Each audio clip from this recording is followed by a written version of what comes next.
Oh, wait a minute. Who's the father? Oh, no, she won't tell us. Oh, come on, it's my wedding. That could be my present. Welcome to Ms. Mojo, and today we're digging into the major events and talking points of Friends Season 8. It's incredible. I mean, 1 minute she's inside you, and then 47 hours later, here she is. The one with the season recap. Oh, how things have changed. A season ago, Monica was accusing Rachel of stealing her thunder, and now she's begging her to take a pregnancy test at her wedding. You gotta take it now. Hey, come on, do it as a present to me. Oh, thank you. Yes, we pick up right after the I do's, where Rachel faces her pregnancy, Chandler attempts to dance, Ross tries to impress Mona, and Joey treats his best man speech like an audition. And there were some sad memories. I'm sorry. And some scared memories. Oh! Much of the season follows Rachel's pregnancy journey, from red sweaters to working up the nerve to tell the father, to that unforgettable videotape revelation. Okay, get ready to see some begging. Oh, you came on to Ross. What? Now I'm so happy. What are you talking about? You used the Europe story. We also see how she navigates pregnancy as a single woman. There's a Halloween party where Phoebe meets her sister's fiancé, and we finally settle the age-old question: who'd win in an arm wrestle, Sputnik or a pink bunny? Then there's another iconic Thanksgiving episode, which is more stuffed than a turkey's rear end, so we'll come back to that soon. So what, you all just joined together to hate me? Who else was in this club? Me and Ross.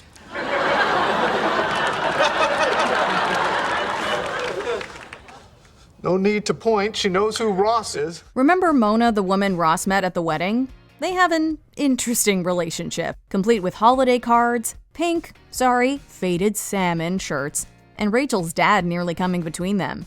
In the end, Ross just can't balance dating with being there for Rachel during her pregnancy. Happy Valentine's Day!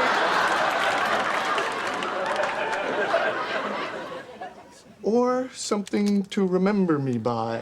Phoebe meets the larger-than-life Parker, whom she brings to the Gellers' 35th wedding anniversary, where Monica tries to prove she's just as sentimental as her big brother. When I look around this room, I'm saddened by the thought of those who could not be with us. Nana, my beloved grandmother, who would so want to be here. But she can't, because she's dead. Speaking of things that went down like a lead balloon, out of nowhere, Joey develops a crush on Rachel.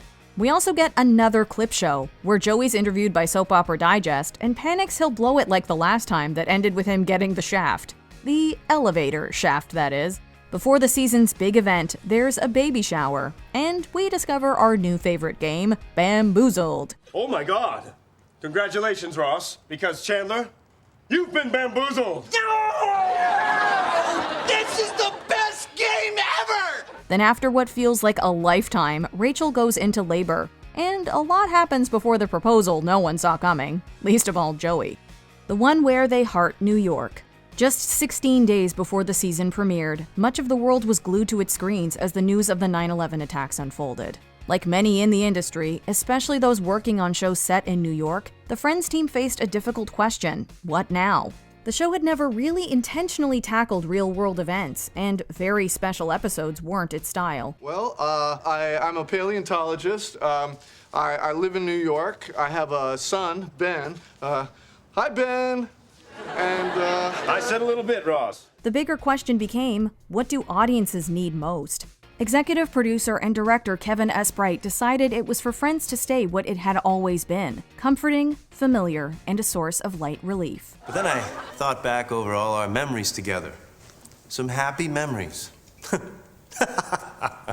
Instead, the crew quietly planted visual tributes around the sets: small doodles, an American flag in Central Perk, and clothing that honored first responders. The premiere episode was dedicated to the people of New York. It was their way of reaching out without breaking the show's tone.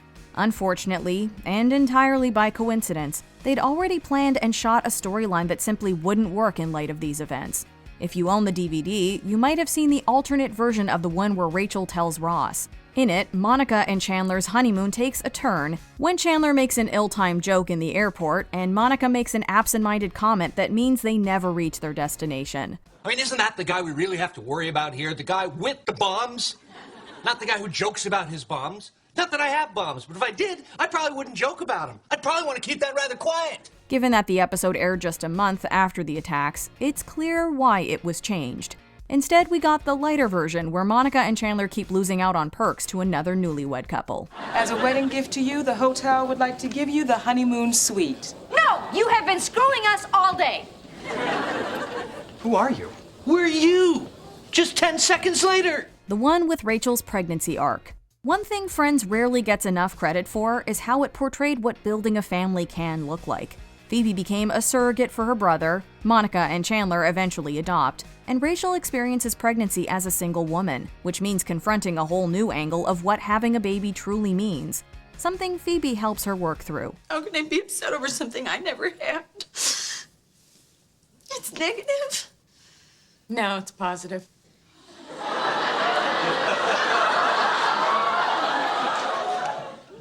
What? It's not negative, it's positive. Are you sure? Well, yeah, I lied before. Between that and her talk with Ross, this becomes a defining moment. For the first time, Rachel's life changes in a way she can't escape.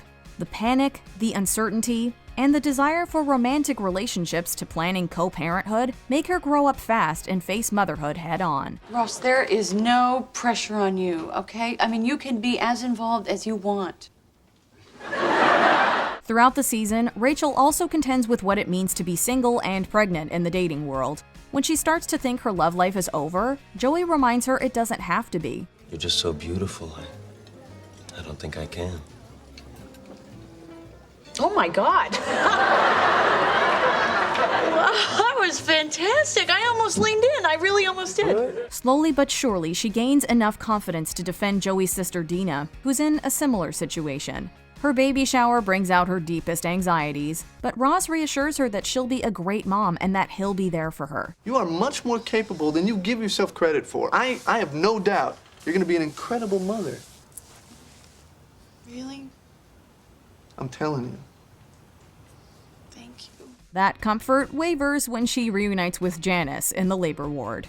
Because the father is part of the group, we also see Ross's side, wanting to be supportive, even when he's unsure how. I shouldn't be the one making her throw up. Dude, relax, Ross. It could happen to anyone. Yeah, not to you, because you know this stuff. I don't know any of it, and I'm the father. I wish I could be more involved. Rachel's story offered representation that felt rare at the time. We saw single motherhood shown mostly without judgment, with the message that family is about so much more than shared DNA. The one with the crush no one asked for. Since we've mentioned it a couple of times already, let's talk about one of Friends' most divisive storylines. All that stuff about Rachel?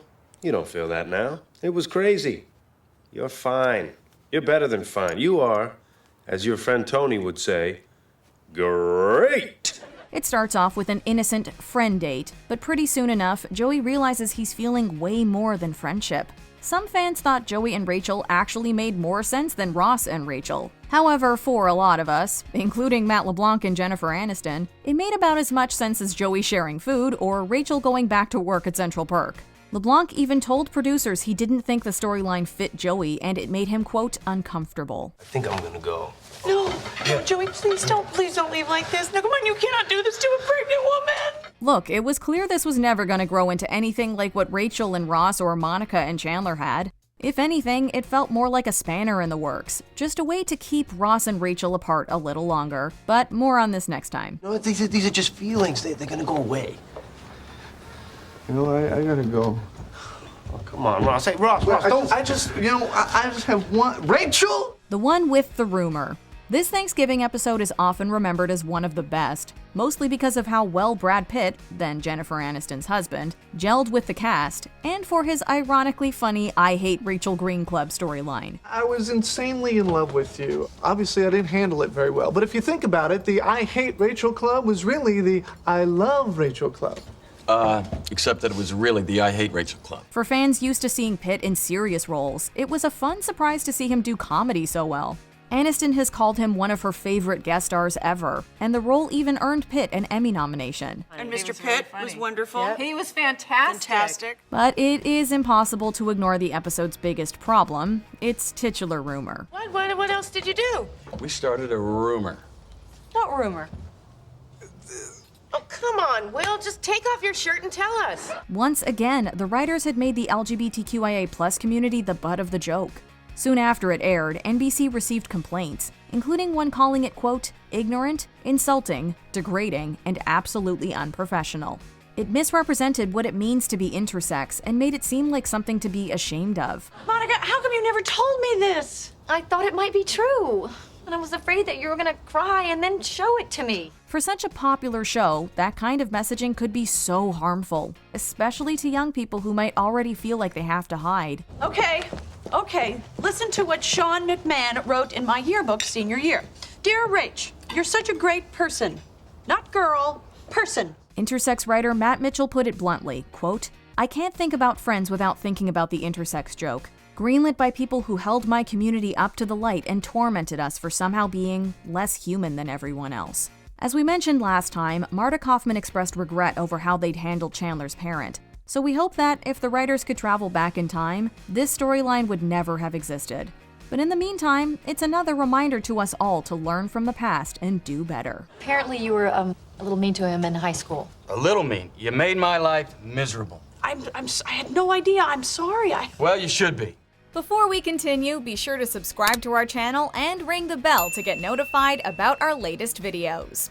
You have the option to be notified for occasional videos or all of them. If you're on your phone, make sure you go into your settings and switch on notifications. The one with the world's longest pregnancy. Okay, not really. Reportedly, the longest pregnancy on record is 17 months, and Rachel comes close at something like 15. She finds out around Monica and Chandler's wedding, which we're told is May 15th. I'm gonna have a baby. I'm gonna have a baby. Give her a few weeks to realize she's pregnant, and you'd expect a due date around February or March. And yet, Thanksgiving passes, barely a bump. Valentine's Day passes, still no baby. By the one where Rachel is late, it's now summer. Get out! Get out! Get out! Get out! The show stretches reality, yes, but it also captures the agony of waiting, the anticipation, the impatience, and those moments where time just feels like it moves differently. Meanwhile, Monica and Chandler start thinking about parenthood, and Ross is reconsidering his feelings for Rachel. The friends all rally around, showing how much support matters when everything else feels like it's changing fast. That moment when Monica gives up her baby name might seem small, but it's so underrated in what it says about the bond between this group. She's clearly an Emma. Oh, honey, but you love that name. Yeah, but I love you more. Behind the scenes, Courtney Cox filmed this shortly after a miscarriage and has talked about the struggles of forcing herself to be funny while carrying that grief, something Monica would carry through the next couple of seasons too.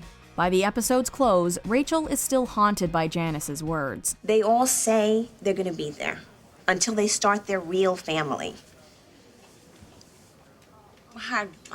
That's never going to happen with Ross. Well, that's what I thought about my first husband. Now I'm lucky if my kid gets to spend the weekend with her father and the twins and little Miss New Boobs. The idea that this little human is hers for life, and all the responsibility that comes with it, hits hard, especially mixed with hormones and exhaustion. It pushes her to take a leap that no one could have expected. Oh my God. Sign on the street says you don't own me. Okay.